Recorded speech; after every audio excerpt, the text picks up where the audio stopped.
Hey guys, एक बार फिर से आप सभी का स्वागत है आपकी अपनी फैमिली 24/7 सी जोन में। तो आज का जो आपकी पंच परमेश्वर सीरीज़ है, इसमें आपको मज़ा आ जाएगी क्योंकि इसमें आपको हर एक सब्जेक्ट से अलग अलग और इम्पॉर्टेंट चीज़ें मैं आपको दिखाने वाला हूँ, करवाने वाला हूँ। सो अटेम्प्ट करिएगा और कोशिश करिएगा कि उसका आंसर आप फाइंड करें। अगर आंसर आपको नहीं फाइंड होता है तो भी आप जो हम आंसर बता रहे हैं और जिस तरीके के क्वेश्चंस करवा रहे हैं उसको आप समझने की कोशिश करिए। रट लीजिए, घोल के पी लीजिए। एंट्रेंस एग्जाम के लिए हर एक क्वेश्चन इंपॉर्टेंट होने वाला है इस सीरीज़ का। इसमें आपको रीजनिंग के भी क्वेश्चंस मैं आपको करवाने वाला हूँ, जीके के भी करवाने वाला हूँ, इंग्लिश के भी करवाने वाला हूँ, और भी कुछ इंपॉर्टेंट टॉपिक्स हैं वो भी आपको देखने को मिलेंगे। सो स्टार्ट करने से पहले मैं आपसे बोलूँगा कि अगर आपने अभी भी ई बुक नहीं ली है तो भाई ले लीजिए। डिस्क्रिप्शन बॉक्स में लिंक है। मैं ज़ोर ज़बरदस्ती नहीं कर रहा हूँ, लेकिन आपको एक सजेशन दे रहा हूँ, एक बड़े भाई की तरह, एक सर की तरह। आप जो भी मानते हो मेरे को, अपना भाई, कुछ भी मानते हो, एक सही अप्रोच और सही कंटेंट ही आपको आपके एंट्रेंस एग्ज़ाम में क्वालिफाई करने में मदद कर सकता है। और वो कंटेंट हमने इसमें दे रखा है। अपडेटेड बुक है और सब चीज़ें आपको एग्जैक्ट पैटर्न पे जिस तरीके से आपके एंट्रेंस एग्ज़ाम में आनी है वही आपको इसमें मिलेगा।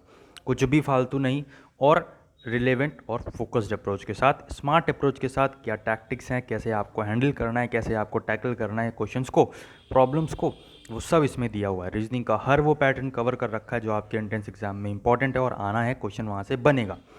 CUET में यहाँ पे जो है हमको देखने को मिला, DDU के भी जो अभी तो BA का एंट्रेंस एग्ज़ाम था उसमें तो जीके के क्वेश्चंस थे। बाकी करंट अफेयर से भी बहुत सारे क्वेश्चंस फंसे हैं।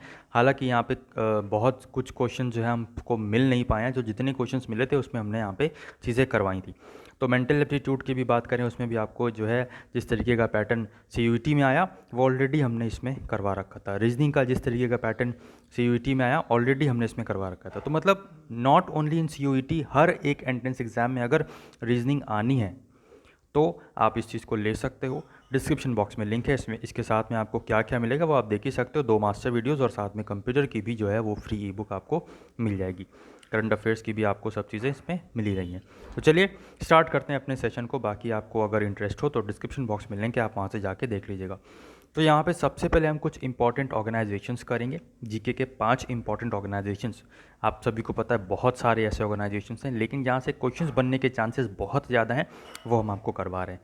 तो पहला है United Nations children emergency fund. ठीक है, तो यूनिसेफ, इसका आपको फॉर्मूला भी याद, जो आपका फुल फॉर्म है वो भी याद रखना है। और अगर हम इसके हेडक्वार्टर की बात करें, न्यूयॉर्क USA में इसका हेडक्वार्टर पड़ता है। और फॉर्मेशन इसका कब हुआ, तो 11 दिसंबर 1945 में इसका फॉर्मेशन हुआ। बस इतनी चीज़ें आपको याद रखनी है। तो हो सकता है आपसे सिर्फ यही पूछ ले कि किस ईयर में इसका फॉर्मेशन हुआ, तो 1945। कहाँ इसका हेडक्वार्टर है, तो न्यूयॉर्क USA में। ठीक है, तो कुछ इस तरीके से क्वेश्चंस बनने के चांसेस हैं और बनते हैं। यूनेस्को की बात करें, ठीक है, वो यूनिसेफ था, यहाँ पे यूनेस्को है, United Nations Educational Scientific and Cultural Organization. इसका हेडक्वार्टर पेरिस फ्रांस में है और 16 नवंबर 1945 में ही इसका फॉर्मेशन हुआ था। नेक्स्ट बात करें ओपेक की, इंपॉर्टेंट ऑर्गेनाइजेशन है। और ऑर्गेनाइजेशन ऑफ, यहाँ पे बात करें Organization of Petroleum Exporting Countries, OPEC इसको हम बोलते हैं। और यहाँ पे इसका जो हेडक्वार्टर है वियना ऑस्ट्रिया में इसका हेडक्वार्टर पड़ता है। सितंबर 1960 में इसका इस्टेब्लिशमेंट हुआ था। वर्ल्ड बैंक की वहीं हम बात करें तो वाशिंगटन DC USA में इसका हेडक्वार्टर पड़ता है और जुलाई 1944 में इसका इस्टेब्लिशमेंट हुआ था।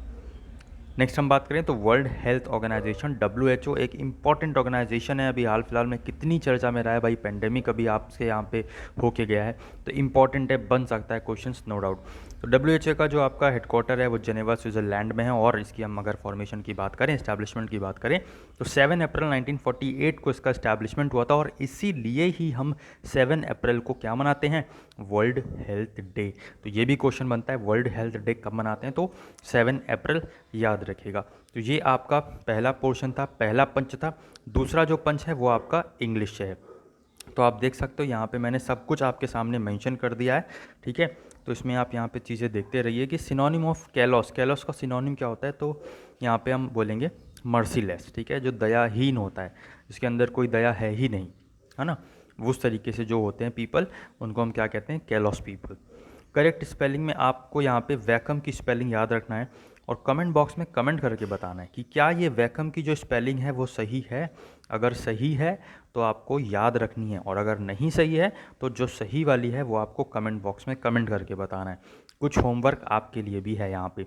मर्डर ऑफ वाइफ अगर बोले तो युक्सोरिसाइड होता है, ठीक है, युक्सोरिसाइड। और यहाँ पे अगर हम बात करें, 2 इडियम्स मैंने आपके लिए दिए हैं SW होमवर्क में, इसको देखिए और कमेंट बॉक्स में आपको कमेंट करके बताना है। तो 3 चीज़ें हैं आपसे मैंने होमवर्क के लिए पूछी हैं। वैकम की स्पेलिंग आप बताइए सही है या नहीं सही है।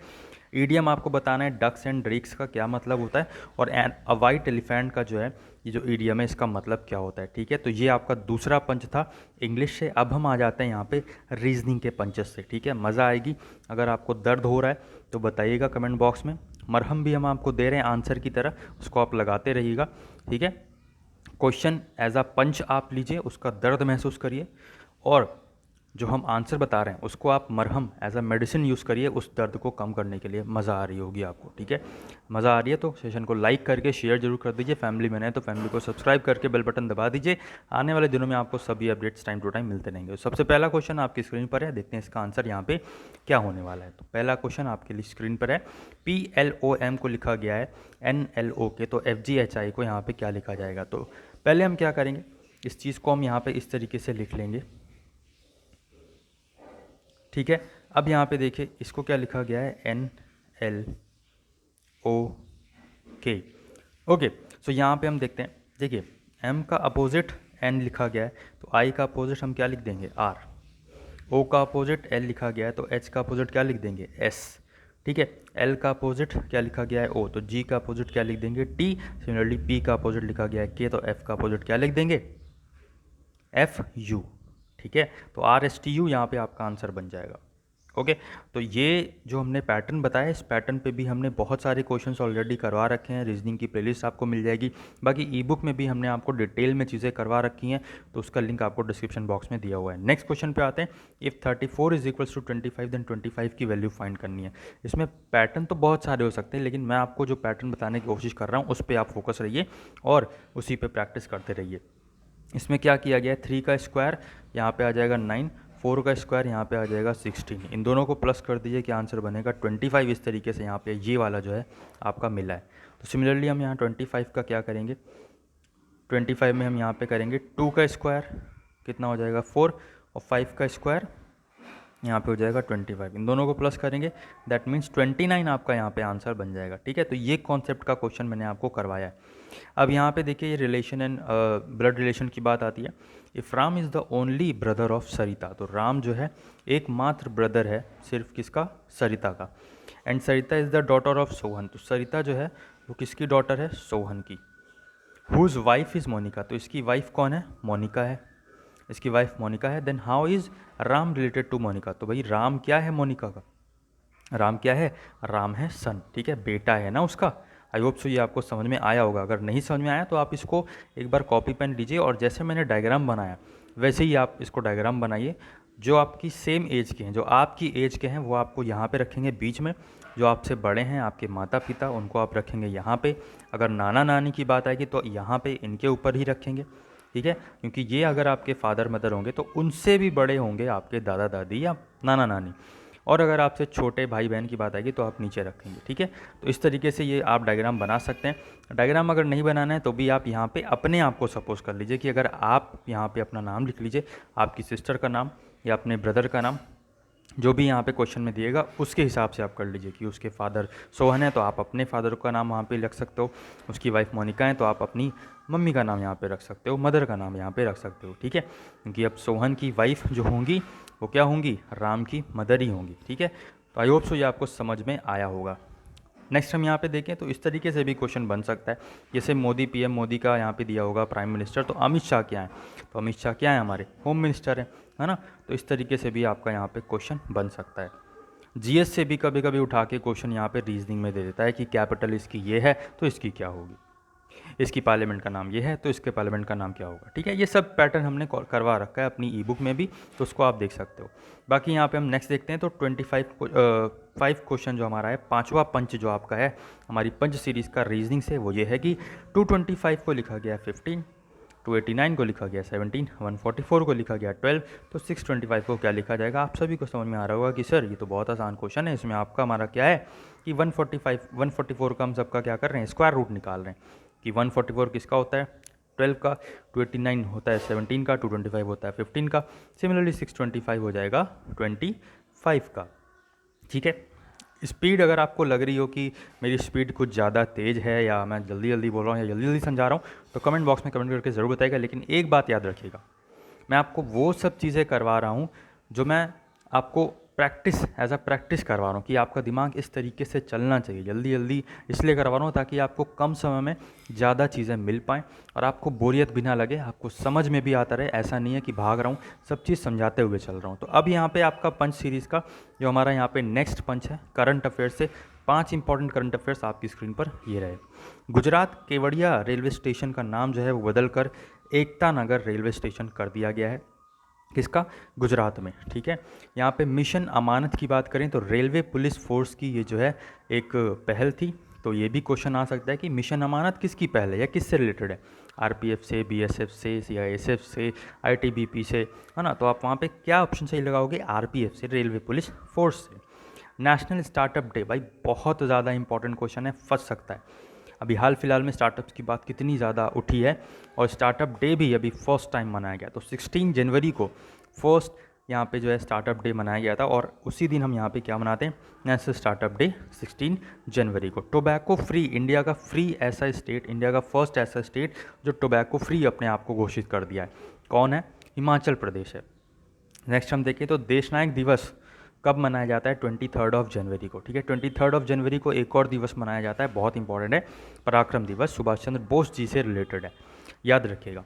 आगे हम बढ़ते हैं तो ये आपके करंट अफेयर से 5 पंच थे। अब यहाँ पे लास्ट यहाँ पे 5वां पंच जो आपका है वो है हमारा इंपॉर्टेंट बुक्स से। बुक से भी क्वेश्चन बनते हैं, तो यहाँ पे हमने शशि थरूर जी को पकड़ा है और उनकी जो 5 इंपॉर्टेंट बुक्स हैं वो हम यहाँ पे देखने वाले हैं। ठीक है, तो पंच सीरीज़ का पूरा फ़ायदा आपको मिल रहा है या नहीं, कमेंट बॉक्स में कमेंट करके ज़रूर बताइएगा। पहली बुक शशि थरूर की आपके सामने ये रही, बुकलेस in Baghdad, India from midnight to millennium. ठीक है, नेक्स्ट हम बात करें इनग्लोरियस एम्पायर। नेक्स्ट हम बात करें द पैराडॉक्सिकल प्राइम मिनिस्टर, बहुत ज़्यादा इंपॉर्टेंट है, ये बुक बार बार पूछी गई है। नेक्स्ट हम बात करें why I am a Hindu, ये भी बुक पूछी गई है बार बार। Nehru the invention of India, तो ये कुछ 5 इंपॉर्टेंट बुक हैं, 4 से 5, जो आपकी शशि थरूर जी मतलब जो है इसके राइटर हैं, ऑथर हैं। तो याद रखिएगा इन्होंने ही ये लिखी हैं। ठीक है, तो कैसा लगा सेशन कमेंट बॉक्स में कमेंट करके ज़रूर बताइएगा। आई होप सो मज़ा आई होगी। कितने क्वेश्चंस आपने करे सही ये भी बताइएगा, और यहाँ पे जो होमवर्क आपको दिया है उसका कमेंट बॉक्स में कमेंट करके आंसर ज़रूर बताइएगा। ठीक है, जिसका भी आंसर पहले आएगा क्वेश्चंस का तो उसका मैं जो कमेंट है वो पिन कर दूंगा, सबका तो नहीं लेकिन जिसका पहले आएगा। लेकिन कोशिश ज़रूर करिए कि आप सभी लोग वहाँ पे अपना आंसर जो है वो सही करने की, कमेंट करने की कोशिश ज़रूर करें। देखिए ऐसे क्या होगा ना कि आप जब पार्टिसिपेट करोगे इस तरीके के होमवर्क में तो आपको चीज़ें याद रहेंगी, याद करने की ज़रूरत नहीं पड़ेगी, आपको ऑटोमेटिकली यहाँ पे चीज़ें याद रहेंगी, आपके दिमाग में फिट रहेंगी। कि जब आप थोड़ा सा एफर्ट्स लगाओगे, सर्च करोगे, टाइप करोगे तो वहाँ पे जो आंसर आपको रिजल्ट मिलेगा ना वो आपके दिमाग में बैठा रहेगा। कहीं ना कहीं जब आप एंट्रेंस एग्ज़ाम में बैठोगे और वो क्वेश्चन अगर बाई चांस टपका, भाई टपकेगा, तो जब टपकेगा तब आपको समझ में आ जाएगा कि हाँ ये तो मैंने सर्च किया था, इस क्लास में सर ने क्वेश्चन किया था, होमवर्क दिया था तो मैंने यहाँ पे आंसर किया था, तो भाई इसका यही आंसर होगा। इस तरीके से आप करोगे। ठीक है, थोड़े एफर्ट्स आपको भी लगाना पड़ेंगे और यहाँ पे ज़्यादा दिन नहीं बचे हैं, जितने दिन बचे हैं पूरी जोर लगा के तैयारी करिए। कुछ भी दिक्कत आ रही है कमेंट बॉक्स में कमेंट करिए, टेलीग्राम ग्रुप ज्वाइन कर लीजिए, डिस्क्रिप्शन बॉक्स में लिंक है, वहाँ पे भी आप हमें डायरेक्ट क्वेश्चन अपने पूछ सकते हो, जो भी डाउट वगैरह है वहाँ पे भी हम आंसर करते हैं और छोटी से छोटी अपडेट आपको वहाँ पे देते रहते हैं। बाकी इस बुक का लिंक आपको डिस्क्रिप्शन बॉक्स में मिल जाएगा, अगर आप लेंगे तो एक अलग लेवल का नॉलेज आपको मिलेगा और एक अलग लेवल का कॉन्फिडेंस आप में जनरेट हो जाएगा कि हाँ भाई मैंने ये सब चीज़ें पढ़ी हैं और इसी तरीके का पैटर्न हमको देखने को मिल रहा है। तो बहुत ईजी अप्रोच के साथ अपनी जो है क्वेश्चंस को टैकल कर पाओगे। देखिए मेन बात क्या है, प्रैक्टिस की है, तो वो प्रैक्टिस आपको इसी बुक के थ्रू हो जाएगी अच्छी खासी। वैसे तो बहुत सारी चीज़ें हैं बट कुछ लिमिटेड चीज़ें और इम्पॉर्टेंट चीज़ें और फोकस्ड चीज़ें जो पूछी जानी है वो हमने इसी बुक में दे रखी है, जहाँ से क्वेश्चंस बनते ही बनते हैं। और स्कोरिंग सब्जेक्ट है भाई, इतना कर लोगे तो मज़ा आ जाएगी आपको आपकी एंट्रेंस एग्ज़ाम देने में। यकीन मानिए। डिस्क्रिप्शन बॉक्स में लिंक है, अगर आप चाहें, इंटरेस्ट है तो वहाँ से जाके ले सकते हैं। किसी से भी ज़ोर ज़बरदस्ती नहीं है, अपने जो है आपकी जो भी कंडीशन है उसके हिसाब से आप इस चीज़ को देख सकते हैं। लेकिन हाँ, अगर आप लेंगे तो आपको मज़ा ज़रूर आएगी। तो चलिए आज की क्लास को यहीं पे एंड करते हैं। फैमिली में नए तो फैमिली को सब्सक्राइब करके बेल बटन दबा दीजिए, क्लास को शेयर कर दीजिए, सपोर्ट करिए, क्योंकि आप ही के लिए सब कुछ यहाँ पर हम करते हैं। अपना ख्याल रखिए, अपने घर वालों का ख्याल रखिए और पढ़ते रहिए, रिवीजन करते रहिए। जो भी आपने अभी तक पढ़ा है उन सभी को रिवाइज ज़रूर करिए। Revision is the key of your success. Revision is the key, जब आपको कन्फ्यूजन नहीं होगा। जय हिंद, जय भारत।